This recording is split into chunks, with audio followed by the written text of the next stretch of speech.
Hey tech lovers, welcome back to my YouTube channel. So आज की इस video में हम ऐसे टॉपिक के बारे में डिस्कस करने वाले हैं जिसे लोग ऑफनली अंडर एस्टिमेट करते हैं, बट सॉफ्टवेयर इंजीनियरिंग की ग्रोथ के लिए ये काफ़ी ज़्यादा इम्पॉर्टेंट होता है। That is soft skills.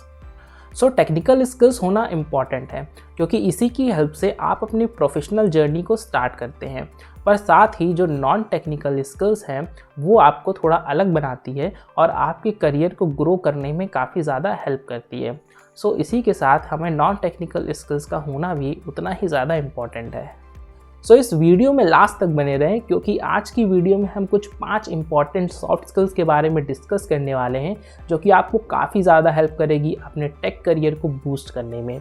सो चलिए वीडियो को स्टार्ट करते हैं।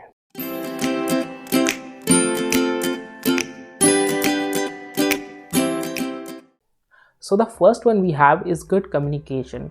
So software engineering is not just about coding, but it's also a matter of teamwork, explaining complex concepts and to hear to your team members. तो एक clear communication skills आपकी काफ़ी ज़्यादा help करता है, चाहे वो आपके काम करने में हो या फिर इंटरव्यूज़ में एक अच्छा इंप्रेशन बनाने में। आपके पास भले ही कितना भी इफ़ेक्टिव आइडिया हो किसी भी प्रॉब्लम को सॉल्व करने का, बट जब तक आप इफ़ेक्टिवली उसे अपने टीम मेंबर्स को एक्सप्लेन नहीं कर पाएंगे तब तक कोई भी उसकी वैल्यू नहीं करेगा, बिकॉज वो उनको प्रॉपर्ली समझ में ही नहीं आया होगा। तो यहाँ पे काफ़ी ज़्यादा इम्पॉर्टेंट है, अगर आपकी कम्युनिकेशन स्किल्स अच्छी है तो आप अपने आइडियाज़ को बेटर वे में अपने टीम मेंबर्स को एक्सप्लेन कर सकते हैं। और साथ ही हमारी हियरिंग एफिशिएंसी भी अच्छी होनी चाहिए ताकि हम दूसरों की बातों को इफ़ेक्टिवली समझ सकें, because a good communication includes both speaking and listening. Then the next one we have is adaptability and problem solving. So adaptability और problem solving सॉफ्टवेयर इंजीनियर्स के लिए वो डायनेमिक डुओ है जैसे कि आयरन मैन और कैप्टन अमेरिका, एक unbeatable combo. इस टेक्नोलॉजी के एवर इवॉल्विंग वर्ल्ड में अडेप्टेबिलिटी का होना बहुत ही ज़्यादा ज़रूरी है। सोचो ऐसे कि तुम एक किसी प्रोजेक्ट पे काम कर रहे हो जिसमें एक पर्टिकुलर प्रोग्रामिंग लैंग्वेज या फिर फ्रेमवर्क यूज़ हो रहा है, बट तभी मार्केट में और भी कोई नई एफिशिएंट टेक्नोलॉजी आती है। सो यहाँ पे अडेप्टेबिलिटी का रोल आता है। क्या तुम उसके लिए रेडी हो कि तुम उस नई टेक्नोलॉजी को सीख पाओ और अपने प्रोजेक्ट में इम्प्लीमेंट कर पाओ। इसी तरह यहाँ पे प्रॉब्लम सॉल्विंग स्किल्स भी काम आती हैं। जस्ट इमेजिन कि अगर तुम्हारे कोड में किसी भी तरह का बग आ गया जो कि किसी भी क्रिटिकल फीचर को मैल फंक्शन कर रहा है, सो इस चैलेंज को तुम कैसे अप्रोच करोगे? क्या तुम उस कोड को एनालाइज करके उसके रूट कॉज को आइडेंटिफाई कर पाओगे और जल्दी से उसके लिए कोई एक सॉल्यूशन आइडेंटिफाई कर पाओगे? So moving to the next one which is empathy and team work. So empathy और टीम वर्क साथ में कुछ ऐसे हैं जैसे कि चाय और बिस्किट, अलग अलग हैं लेकिन साथ में एक परफेक्ट कॉम्बिनेशन बनाते हैं। सॉफ्टवेयर इंजीनियरिंग में काम करते वक्त एम्पैथी का होना काफ़ी ज़्यादा इम्पॉर्टेंट होता है। एम्पैथी का मतलब है दूसरों के इमोशंस और उनकी नीड्स को अंडरस्टैंड करना। जब आप कोई सॉफ्टवेयर या फिर वेबसाइट डेवलप करते हो तो वहाँ पे यूज़र के पर्सपेक्टिव से सोचना कितना ज़्यादा ज़रूरी है, ये समझने के लिए एम्पैथी होनी चाहिए। और इसी तरह टीम वर्क स्किल से आप अपने टीम के साथ अच्छे से कोलैबोरेट कर पाते हो, चाहे वो आपके साथ के डेवलपर्स हों, डिज़ाइनर्स हो या फिर एडिटर्स हों। Let's take a practical example.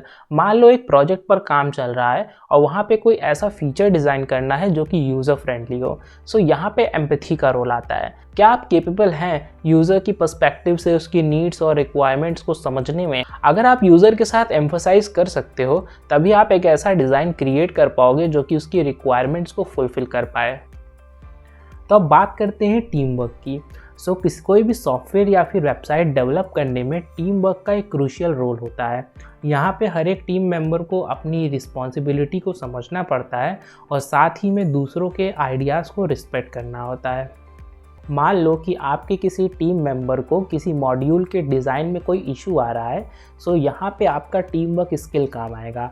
आपको उसकी प्रॉब्लम को समझ के उसके साथ कोलैबोरेट करना चाहिए ताकि साथ मिलके एक बेटर सॉल्यूशन निकाला जा सके। सो एम्पैथी और टीम वर्क दोनों ही एक सक्सेसफुल सॉफ्टवेयर इंजीनियरिंग प्रोजेक्ट के लिए बहुत ही ज़्यादा ज़रूरी होते हैं। ये आपको सिर्फ नॉट ओनली अच्छा रिलेशनशिप मेंटेन करने में हेल्प करते हैं, बल्कि एक कोहेसिव और इफेक्टिव वर्क एनवायरनमेंट सेटअप करने में भी काम आते हैं। Then the fourth one is time management and prioritization. So time management और प्रायोरिटाइजेशन जैसे कि थॉर और उसका म्यूनियर जो कि आपस में इंटरनली कनेक्टेड हैं, एंड ये एक सॉफ्टवेयर इंजीनियर के लिए काफ़ी ज़्यादा एसेंशियल टूल होता है क्योंकि टेक के वर्ल्ड में हर एक मिनट की कीमत होती है।